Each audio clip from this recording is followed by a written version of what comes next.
एक एक प्रसंग ज्ञान से भरा हुआ है, विवेक जागृत करता है, गृहस्थी के जीवन में निखार लेकर के आता है। क्या समझाते हैं महाराज? कुल में, वंश में अगर एक सपूत पैदा हो जाए, वह कुल और वंश के नाम को ऊंचाइयों की ओर ले जाता है। और कपूत पैदा हो जाए, कितना बड़ा घराना क्यों ना हो, कितना ऊंचा परिवार क्यों ना हो, वह कुलंकित हो जाता है, अपमानित हो जाता है। ये सपूत और कपूत, कपूत नीचे की ओर ले जाते हैं, सपूत ऊंचाई की ओर ले जाते हैं। वंश का नाम होना चाहिए, ये उमंग पैदा करनी है। जिस वंश में हम पैदा हुए हैं, जिस जाति में, जिस धर्म में हम पैदा हुए हैं, जिस देश में हम पैदा हुए हैं, पहला उत्तरदायित्व हमारा उनके प्रति है। ऐसे कर्म करने हैं जिससे वंश का नाम हो और गुरु महाराज का और मां बाप का नाम हो। राम जी ने ऐसा कर्म किया। राम जी ने जब ऐसा कर्म किया तो गुरु क्या कहते हैं? अहो धन्य है राम तू, हे राम तू धन्य है। धन्य अनुज तब भ्रात, धन्य तेरा अनुज, तेरा भाई है। धन्य वंश कुल नाम तब, धन्य है तेरा कुल और तेरा वंश। और धन्य पिता गुरु मात, धन्य है तेरे गुरु, धन्य है तेरे माता पिता। धन्य क्यों है? ऐसे सपूत को जन्म दिया उन्होंने, जिससे कुल और वंश के नाम को जो ऊंचाई की ओर ले जा रहा है। और धन्य गुरु हैं जिनको ऐसा अच्छा सुशिष्य मिला, जिससे गुरु के नाम को बढ़त मिल रही है। वही सुशिष्य गुरु के नाम को बढ़त की ओर ले जाता है, और कुशिष्य गुरु के नाम को डुबोते हैं। इसी प्रकार सपूत मां बाप के नाम को ऊंचाई की ओर ले जाता है, और कपूत मां बाप के नाम को गिरावट की ओर ले जाता है। यज्ञ करें, तप तपस्या करें, साधना करें, ये संकल्प जरूर लेना है, हमें कुछ मिला या नहीं मिला, मगर वंश का नाम नहीं डूबना चाहिए, कुल का नाम ऊंचाई की ओर जाना चाहिए। जीना उसी का जीना है। बाकी अज्ञानता में, नासमझी में व्यक्ति समझता है कि बस आए हैं मौज मस्ती करें, खाना पीना पहनना, मौज मस्ती करना, जीवन व्यतीत बर्बाद करना। वर्तमान सुख के लिए व्यक्ति अज्ञानता में भविष्य पर पानी फेर देता है। क्या कहा हमारे ने? वर्तमान सुख के लिए प्राणी भविष्य पर पानी फेर देता है। अज्ञानता में हम वर्तमान सुख के लिए कल पर पानी फेर देते हैं, कल की सोच नहीं करते हैं। कल की सोच करनी है, कुछ बनना है, कुछ करना है, कुछ बनना है, कुछ करके दिखाना है, ये उमंग को पैदा करना है। राघव जी की जब बड़ाई हुई चारों ओर, उनके साथ साथ पहले कुल और वंश की हुई और गुरु महाराज की हुई। तो आगे चलते हैं, सिद्धाश्रम से विदा लेते हैं। विनीता, नम्रता, उदारता, ये भाव गुरु के चरणों में साथ जा रहे हैं। आगे जब गंगा जी को पार करने लगे, गंगा जी में उफान आ गया, बेग से चलनी आरंभ हो गई। सब घबरा गए, ये क्या कारण है? एक इतनी बेग से इतनी उछालें मार रही है गंगा जी। तो कौशिक मुनि कहने लगे राघव जी से कि हे राघव, ये तेरे वंश की देन है। ये प्रसंग बहुत अच्छा प्रसंग है, समझने का है। तेरे वंश की देन है ये। तो राघव जी को कहने लगे कौशिक मुनि, हे राम, ये गंगा आज उफान में है, तेजी से है, उछाले मार रही है, तेरे चरण स्पर्श करना चाहती है, इसलिए चरण आगे कर दो। आगे किए तो गंगा जी शांत हो गए। गंगा जी शांत हो गई। तब फिर उन्होंने कथा सुनाई कैसे देन है। तब कौशिक मुनि कहने लगे, आपके कुल में, आपके वंश में राजा सगर हुए हैं, बहुत तेजस्वी थे, बहुत ज्ञानी थे, प्रजा का हित करते थे, प्रजा का हित चाहते थे, दिन रात उन्हीं के कार्य में रहते थे और दिन रात उनका कार्य में रहते थे। उनका नाम, उनकी कीर्ति बहुत बड़ी और सूर्य वंश आपका चमकने लग गया। मगर उनका जो पुत्र था असमंजस, वह कुपूत था, वह बुरे काम करता था, अन्याय करता था, दूसरों को सताता था। जब राजा सगर को यह समाचार दिया प्रजा ने कि आपका पुत्र असमंजस, उदंडी है, घमंडी है, तब राजा सगर ने पक्षपात नहीं किया, अपने पुत्र को देश निकाल दिया। और फिर क्या हुआ, असमंजस के जब पुत्र अंशुमान बहुत दुखी रहते थे। क्या कारण? पिता के अपमान के कारण, पिता के कुकर्म के कारण। सिर ऊंचा करके चल नहीं सकते थे, यही समझना है। जैसे हम चाहते हैं कि हमारी औलाद, हमारे बच्चे अच्छे हों, और बच्चे अच्छे होते हैं तो जगह जगह हम कहते हैं ये मेरा पुत्र है, मेरी पुत्री है, उसकी बड़ाई करते हुए बड़ाई सुनना भी चाहते हैं। इसी प्रकार हमारे बच्चे भी ये चाहते हैं कि हमारे माँ बाप अच्छे हों, उनकी बड़ाई सुनना भी चाहते हैं, बड़ाई करना भी चाहते हैं। अगर हमारा कर्म अच्छा नहीं होगा, हम अधिक तक माता पिता जहां बैठे हैं, अगर हमारा जीवन अच्छा नहीं है तो बच्चे को कैसे कहेंगे? महाराज ने उदाहरण दी थी। एक बार पुत्र को कहने लगे, बेटा शराब मत पिया करो, तो कहने पर लगा, आप भी तो पीते हो, आप पीते हो तो मैं पी रहा हूं। पिता ने क्या कहा, मैं सोच समझ करके एक दो पैग पीता। तो पुत्र क्या उत्तर देता है, जब मैं आपकी उम्र में आऊंगा तब भी मैं सोच समझ कर एक दो पैग पिया करूंगा। कोई सिगरेट पीवे पिता और पुत्र से ये चाह न रखे पुत्र सिगरेट नहीं पीवे, नहीं हो सकता है, नहीं हो सकता है, कह नहीं पावेगा, रोक नहीं पावेगा, वह पीवेगा ही पीवेगा। तो इसलिए पहले हमने अपने आप को सुधारना है, अपने आप को तराशना है। जब हम अपने आप को तराश लेंगे, फिर कुल और वंश उसका अनुसरण करता है। पिता ने गलती की, अंशुमान बहुत दुखी रहते थे, बहुत साधना की, बहुत सेवा का कार्य किया, बहुत तप तपस्या की, ताकि पिता के कुलंक को वह धो सके। और फिर आगे वह नहीं कर पाए तो फिर उनके पुत्र आ गए, दिलीप और सुदीप। कई पीढ़ियां बीत जाती हैं, पिता ने कोई गलती की हो उसको धोने के लिए कई पीढ़ियां निकल जाएंगे। तो उन्होंने बहुत यत्न किए, प्रयत्न किए, मगर वह प्राप्ति नहीं हो सकी। अब भरत जी की क्या किस्मत देखो, भरत जी जहां से जाते थे लोग मुंह फेर लेते थे। और क्यों मुंह फेर लेते थे? भरत जी का तो स्वभाव बहुत अच्छा था, जीवन अच्छा था, चरित्र अच्छा था, संगति अच्छी थी, ना लोभ था ना कुछ बात थी।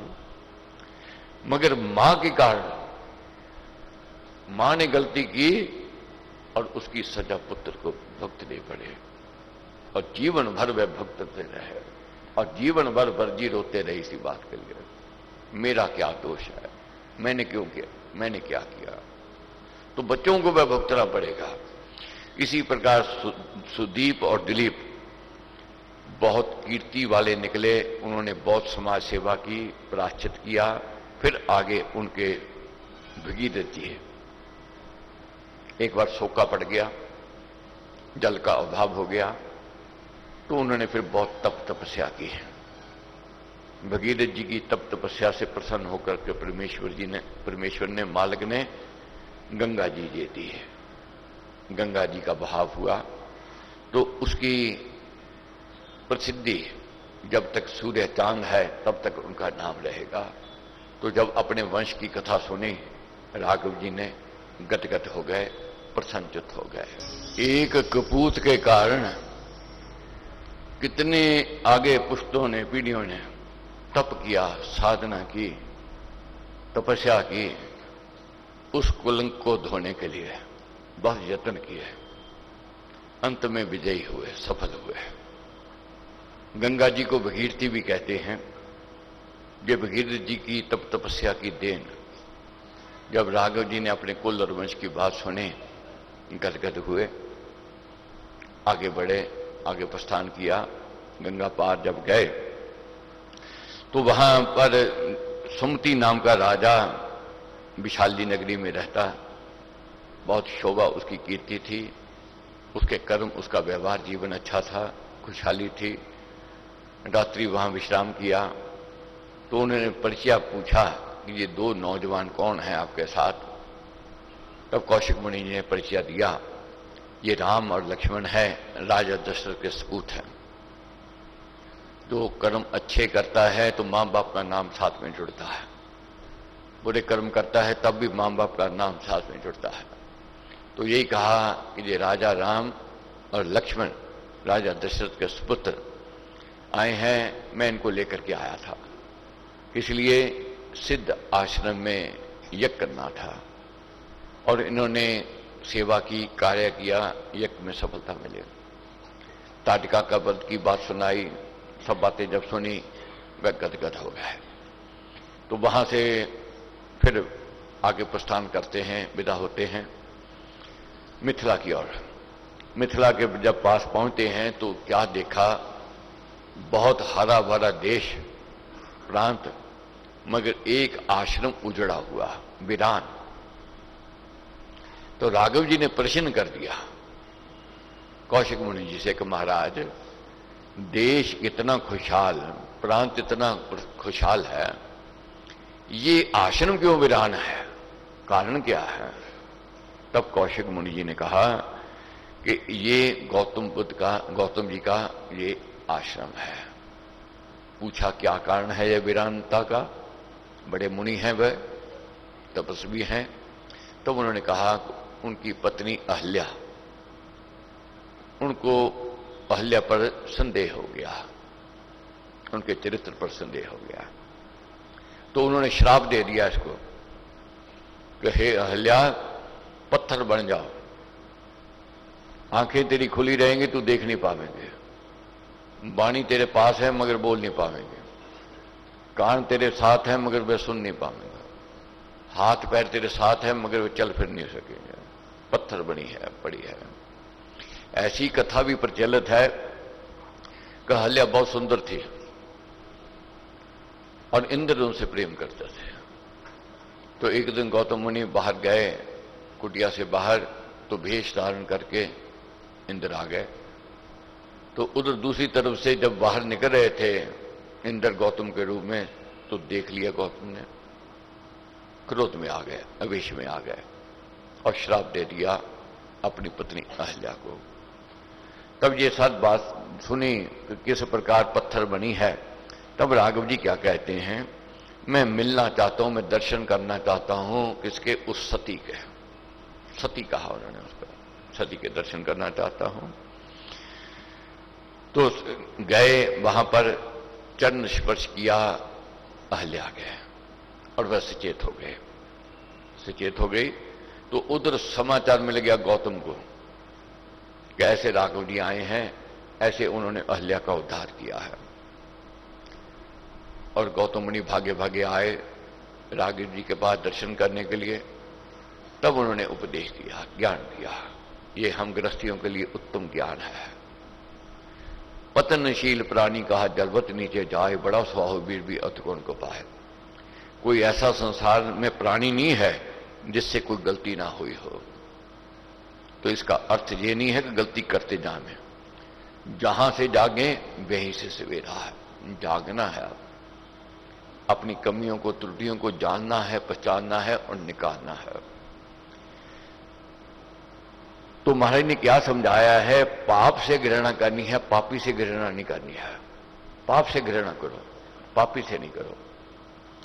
तो राघव जी ने कहा गौतम मुनि से, कहा राम ने मुनिवर सोचो, किए अपने कर्म आलोचो, अपने कर्मों की आलोचना करो, अपने बारे में सोचो, विचार करो। और जब व्यक्ति अपने कर्मों की आलोचना करता है, अपने आप में सोचने लग जाता है, फिर देखता है मेरे जैसा बुरा कोई नहीं, मैंने बुरे कर्म किए, उसको निकालना है। दूसरों की दोष से अपने को निकालना है, निकलना है। काजल कोठी में जा बैसे, कालक कहिए लगे ना कैसे। काली कोठरी में कोई जावे और कहे मेरे को कालक नहीं लगी है, मैं झूठ बोल रहा है, नहीं हो सकता है। कहीं ना कहीं कालक लग जावेगी, ना चाहते हुए भी लग जावेगी। कीचड़ में जन कूदे जो ही, रहे नहीं निर्लेप भी सोहे। कीचड़ में कोई कूदे और कहे कि मेरे को कीचड़ नहीं लगे, नहीं हो सकता है। इसी प्रकार ये संसार है।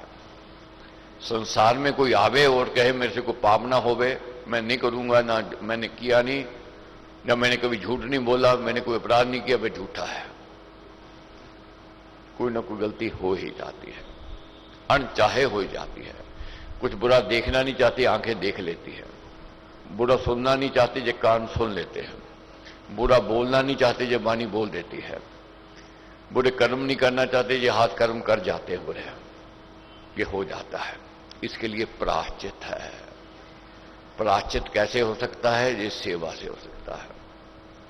सेवा से पाप धुलते हैं, सेवा से मन निर्मल होता है, सेवा से भाव उत्तम होते हैं।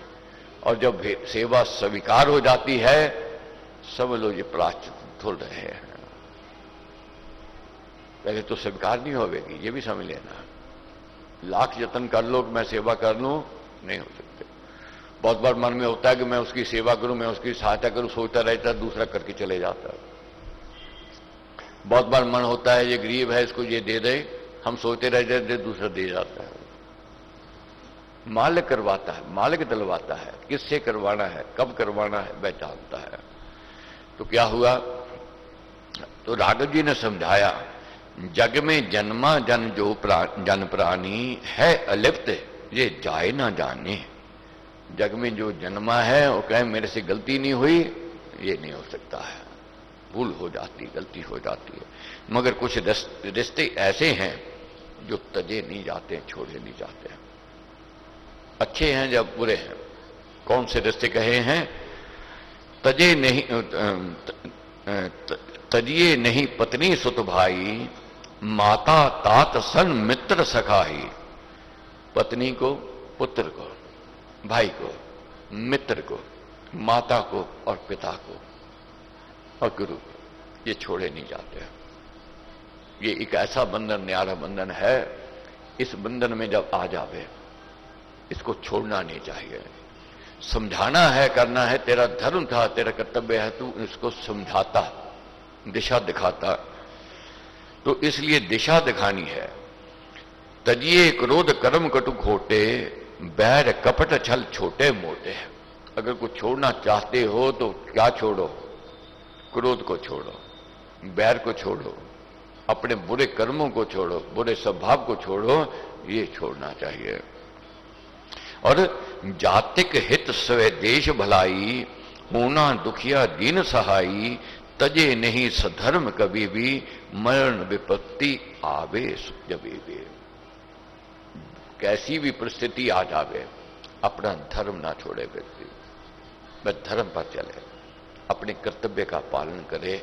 वे ही मुनि है, वे ही श्रेष्ठ है और वे ही महान है।